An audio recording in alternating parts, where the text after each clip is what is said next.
Hi guys, it's Charlie Tango 1994 back with another YouTube video, and it's a bit of a momentous video really, in that this is a review of a CRT One, and this is the first ever brand new citizen band radio I've ever bought. So in my entire life I've never had a brand new CB radio, so pretty special for that occasion, I suppose.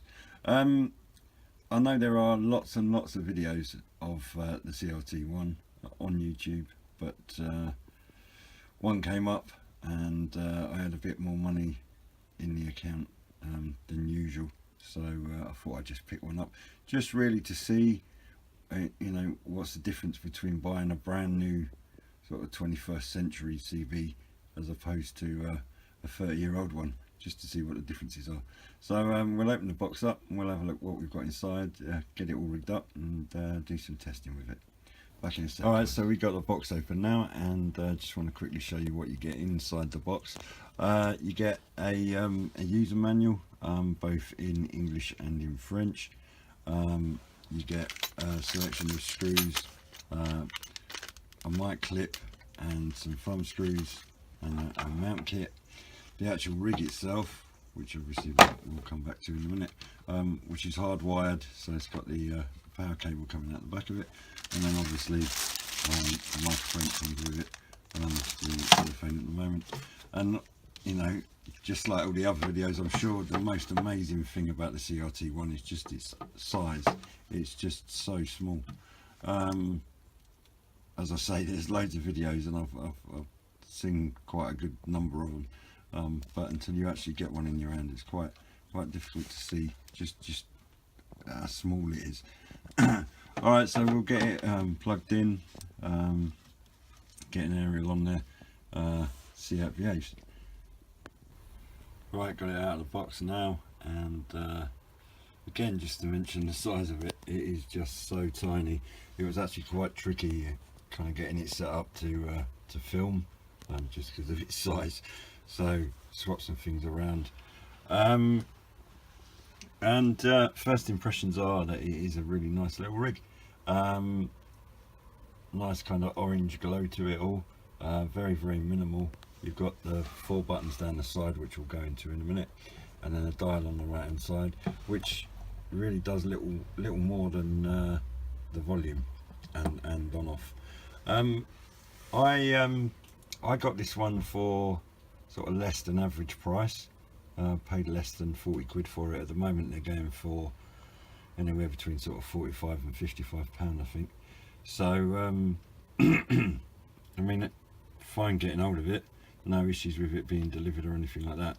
But when I got it out and got it rigged up, it wasn't out of the box, it wasn't set up for the UK band. Now I don't know if when you buy one generally it would come on the right frequencies, but I had to fiddle about with it a bit. So before I go into like the sort of main functions of it, let me just show you how to switch between, because if you get it out and you don't start getting the receive, you might think there's something wrong with it. So let me just show you how you do that. It's actually a two-handed operation. You've got to hold the AF button on the bottom left whilst you switch it on. So I need to stop filming while I do that. So again, if you hold the AF button on the bottom left hand side when you power it on, this screen stays on when you first power it on, and mine out of the box was set to CE, which I'm guessing is Central European, and you can scroll through the other frequencies with the up down buttons on the control on the microphone. So I had to fiddle through till I got to as close as it can get to UK, but there's a bunch of other frequencies on there. Again, Central European, I'm guessing that's Europe. IN, I'm guessing would be India, but not entirely sure. Again, DE, one would imagine Germany, don't know what that means, and Poland probably, something like that. So back to UK, and then you have to turn it off, turn it on again, and it'll automatically jump once it's flashed that screen to the channel that you're on. The other thing I had was when I rigged it all up, it's quite comforting, isn't it, just to get, you know, that sort of background noise, but it's got an automatic squelch on it, so it was completely silent. To adjust that, you press the squelch button once, which is at the moment is set to 9, to do it quickly, and you can scroll up and down. So the low numbers, no squelch, and then we'll switch it back up again just so you can hear me.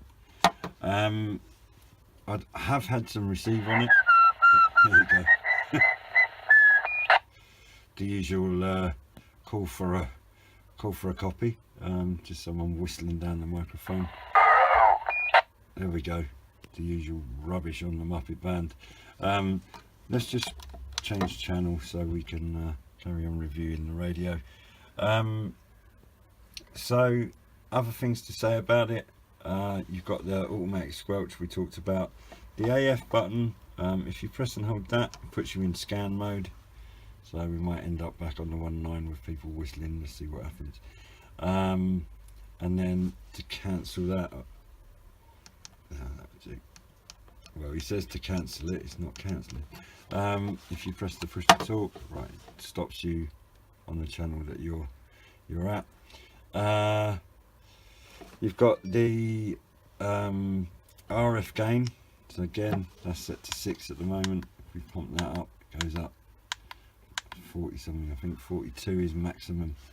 48, no, 54. Alright, 54 is maximum, 6 is minimum. So that's your RF gain, and then you've got your emergency selector, so you go to channel 9 or whatever, 9, 19, and then back to 22, which is where we were. So there's a bunch of other information about the CRT One, which I haven't got into this video, and I had to do a quick kind of lesson anyway before I could use it properly. So I'm going to leave it rigged up actually over the weekend. It's been fairly quiet the last few days, so going to be putting a few more calls out the next day or so, just to see who's on, really, see if I can get any signal reports or anything like that off it. Overall, what to say about it, you've got, it's more of a sort of integrated microphone, which I'm not sure, I mean the whole thing is pretty small, so you don't really make any odds that you can't separate the mic from the actual radio itself, but in most cases you'd want to be able to remove that. I could probably do a closer inspection, to be honest. I'm not sure if it does pop out, but I'm going to muck about with it, so we'll leave that for now. It's got no channel selection as far as I can make out anyway on the actual rig itself. You have to do that through the microphone, which isn't an issue really, but it's just a difference, I guess, to other rigs we've looked at. I really like it. I mean, I can see, you know, slinging it in a rucksack and taking it mobile, certainly, and clearly a very flexible rig in terms of the frequencies that it can receive. So if you were traveling into different parts of Europe, a handy little rig to have, and not expensive really for a brand new thing. I think it comes with a 2-year guarantee, all that sort of stuff. It's quite a sound investment. To be honest, I find it a little bit soulless, but for a sort of mobile rig, if you like, if I was going to take it out, then I wouldn't complain about its weight or size. That's obviously its biggest selling point. So anyway, there you go, that's the CRT One, and I'll be back to you with another YouTube video soon. Cheers guys.